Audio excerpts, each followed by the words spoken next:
농어촌 개발공사라고 해가지고 1967년도에 발족이 됐는데 그 중간에 이제 또 농산물 유통공사로 되어 있다가 지난해 이제 1월 달부터 한국농수산식품유통공사로 이렇게 바꿨습니다.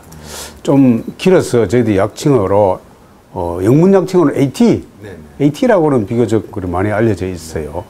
그 에그리컬처럴 트레이드 약자라고 보시면 되는데 저희 그 유통공사는 농산물의 이 유통 개선과 수급 안정 그리고 식품 산업 육성 이런 것들을 주로 하는 준정부 기관입니다. 우리 농산물을 해외의 시장에 홍보를 한다든지 또는 각종 박람회에 참여해서 전시해 놓고 시식을 한다든지 하는 그런 행사도 하고 또 우리 한식 세계화 하는 그런 여러 가지 지원 활동도 많이 하고 있고 뭐 여러 가지 그 우리 업무가 생산 이후에 농산물의 유통과 가공과 수출과 수급 안정, 뭐 유통 개선 이런 일을 전망위로 하는 그런 기관입니다. 백화점식으로 일이 아주 많아요. 근데 지금까지의 유통 개선 대책이 성과가 없었던 것은 아닙니다. 지금까지는 주로 농업인들이 생산된 농산물을 팔려고 해도 팔 시장이 없었다. 그래서 지금까지는 주로 이제 시장을 짓는데 시장이나 공판장이나 산지에 뭐 유통센터라든지 이런 하드웨어적인 시설을 짓는 데 많은 투자를 했습니다. 그러다 보니까 이제는 시설 지원도 중요하지만은 이제 안에서 운영되는 소프트웨어 제도 개선이 많이 필요하다. 과거의 농업인들은 시장에 팔 시장을 우선 지어주고 또 시장 상인들한테 불합리하고 불공정한 거래가 되지 않도록 해달라는 요구가 많은데 그것을 시장을 지어주고 또 시장 안에 제도를 상장 경매 제도를 유지해 와가지고 어느 정도 그런 것들을 이제 갖추었습니다.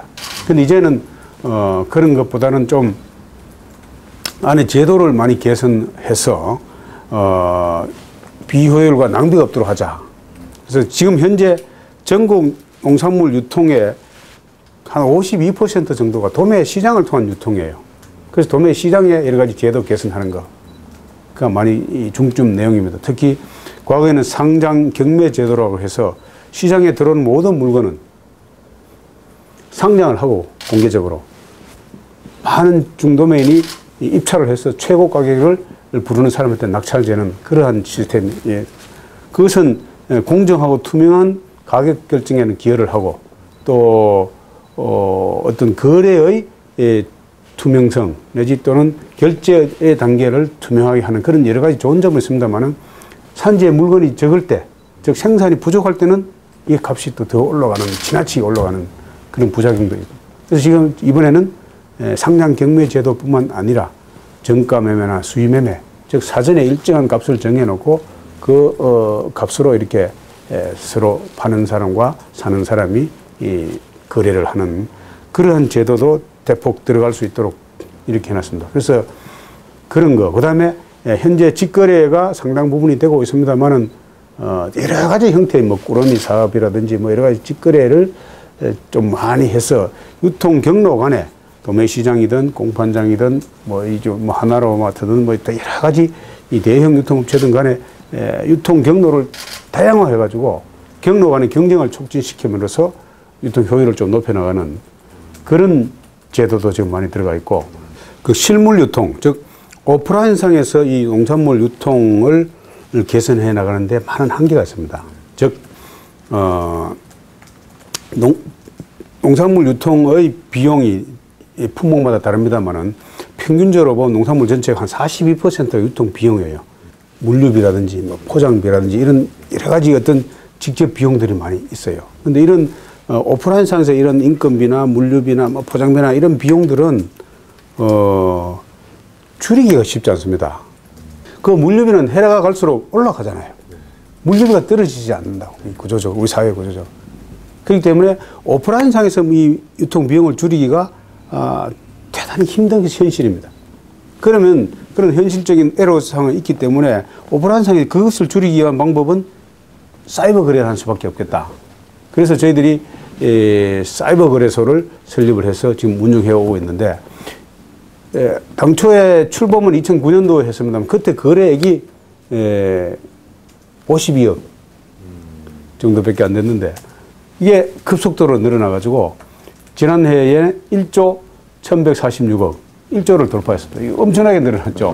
그래서 앞으로 이 사이버 거래를 B2B 거래나 B2C 거래 등으로 좀 대대적으로 확충을 하고 지금 전국에 한 4,000개 학교 급식 업체가 이게 우리 AT센터의 사이버 거래소를 활용하고 있습니다.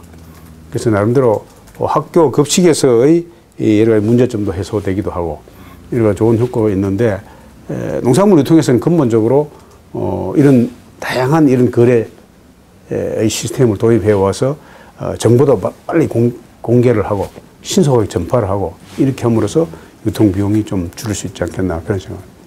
직거래 역대 정부에서 많이 했는데 잘 안 되는 여러 가지 이유가 있는데 뭐 위생적인 문제, 지자체와의 그 어떤 마찰, 인근에 있는 소비자 단체와의 마찰 뭐 여러 가지가 많이 있습니다. 예를 들어서 어떤 직거래에서 물건을 사오는데 이것은 가보니까 카드도 안 된다 하더라. 또는 이게 정상적으로 산지 농민이 안전하게 생산하고 왔는지 안 그러면 상인이 딴 데 가서 어디 가서 사가 왔는 건지 위생과 안전에 대한 확신도 안 쓴다. 가보니까 이게 또 뭐 주차장도 없다. 그래서 그런 점이 있어서 이것은 직거래는 그냥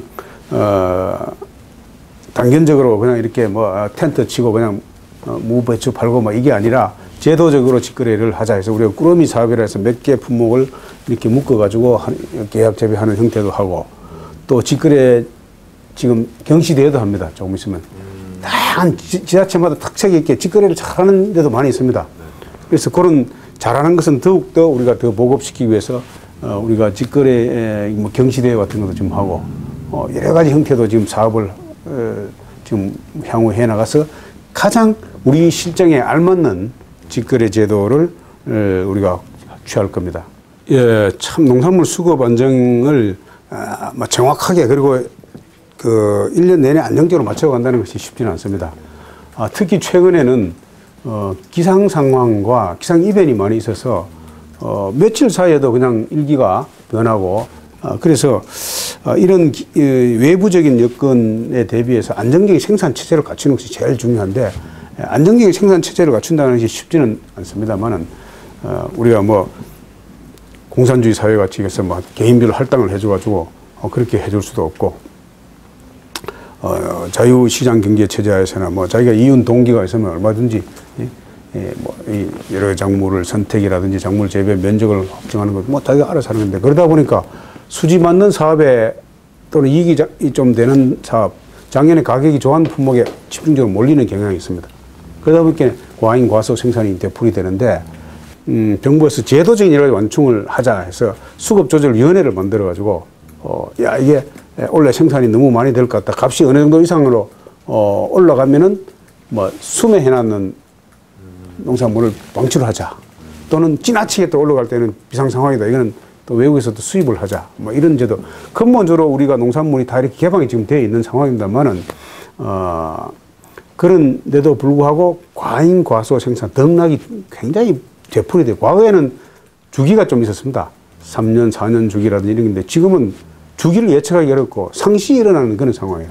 산지 생산을 안정적으로 일단 구축해 나가고 그 다음에 유통 단계에서 앞서 말씀드린 부작용, 비효율, 낭비가 좀 없도록 하는 그런 데 최선을 다해 나가고 있다. 그리고 농민들이가 생산자들한테 수시로 유통 정보, 지금 가격 동향이 어떻게 됩니다.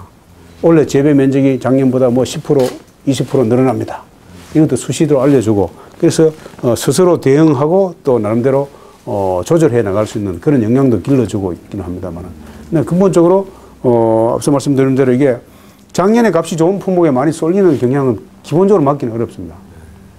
창조라고 하면 사람들이 농업 분야는 별로 창조와 관련이 없는 분야라고 이렇게 생각하는 분들이 계신데 그렇지 않습니다.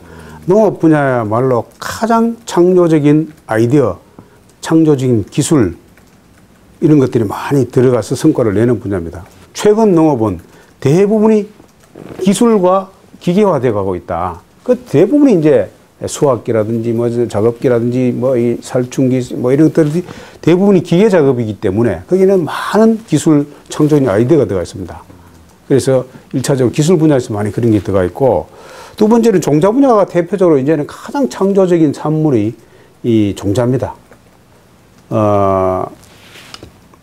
생명 반도체라고도 하고 있거든요, 종자가. 종자가 죽어 있지 않고 살아 있습니다, 종자는.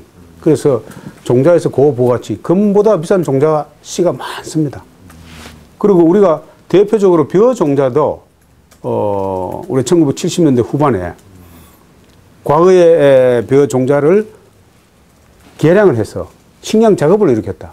식량 작업을 일으킨 기본적인 그 원인이 통일벼라는 그런 벼 종자를 개발합니다. 인디카 좀 기술적입니다만은 중단립 계통하고 장립종 계통 이렇게 혼합을 해서 통일벼라는 것이 만들어진 겁니다.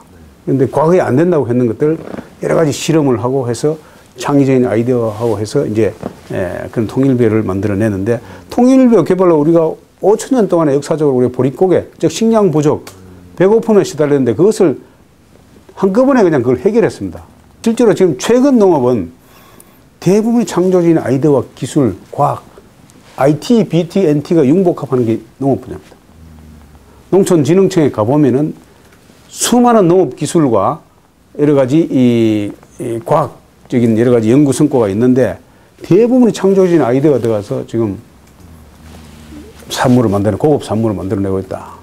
예를 들어서 뭐 누에고치, 옛날에는 실크 비단 옷만 만들어냈지만 지금 그걸 가지고 치약, 비누, 화장품, 누에거라, 그 다음에 뭐 여러 가지 제가 농촌진흥청에 할 때는 그때 고막도 만들었어요. 인공 고막, 누에 단백질 와서 인공 뼈도 지금 연구하고 있고요. 그런 고부가치를 만들어낸다.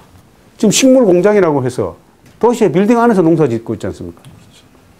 많은 여러 가지 온도, 습도 조절하고 첨단 과학 기술을 넣어가지고 환경을 제어하고 공장 안에서 공장형 농업을 한다.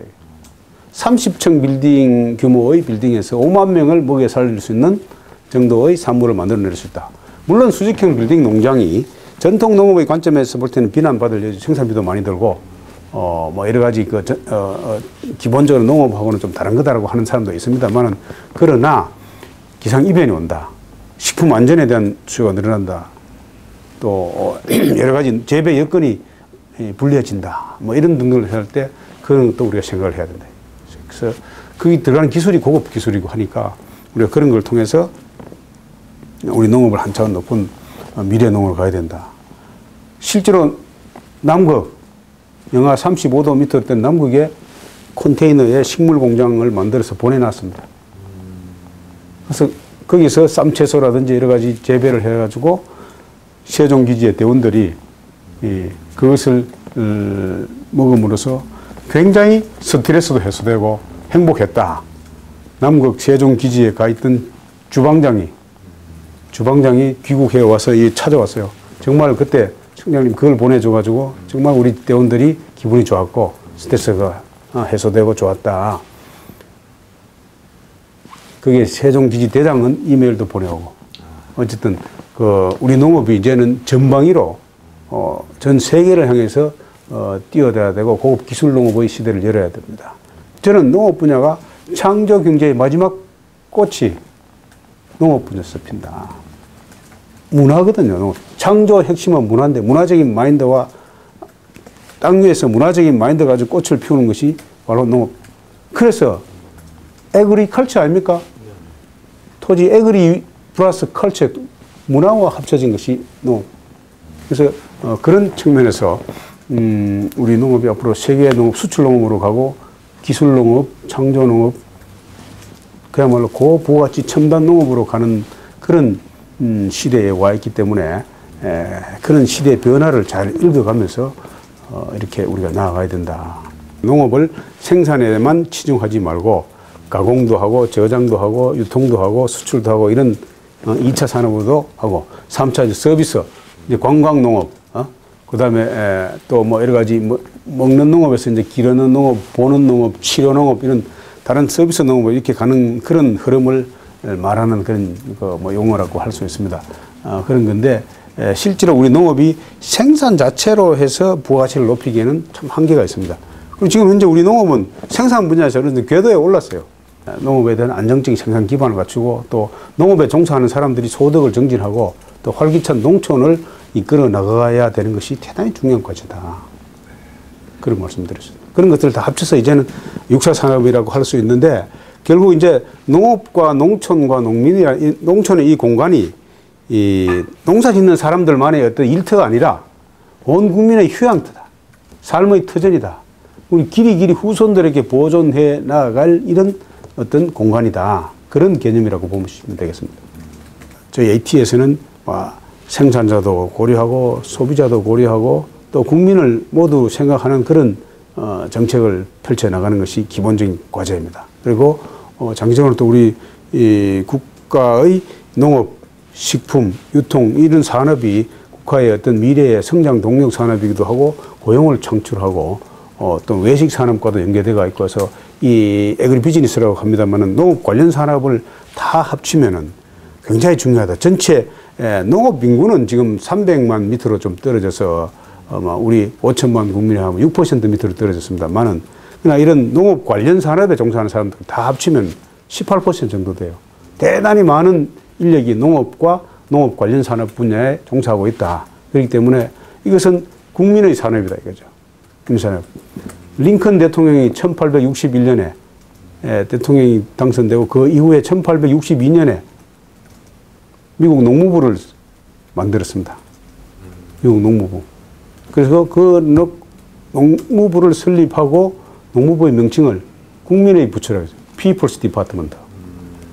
이 농무부는 농업인을 위한 부처만도 아니고 소비자를 위한 부처만도 아니고 온 국민의 부처다. People's Department. 국민의 부처. 그래서 우리 이 AT도 국민의 AT고 우리 이 농업 분야의 모든 사람들이 이 아끼고 또 성원하고 또 발전시켜 나가야 될 그런 조직입니다. 그래서 많이 또 사랑해 주시기를 부탁을 드립니다.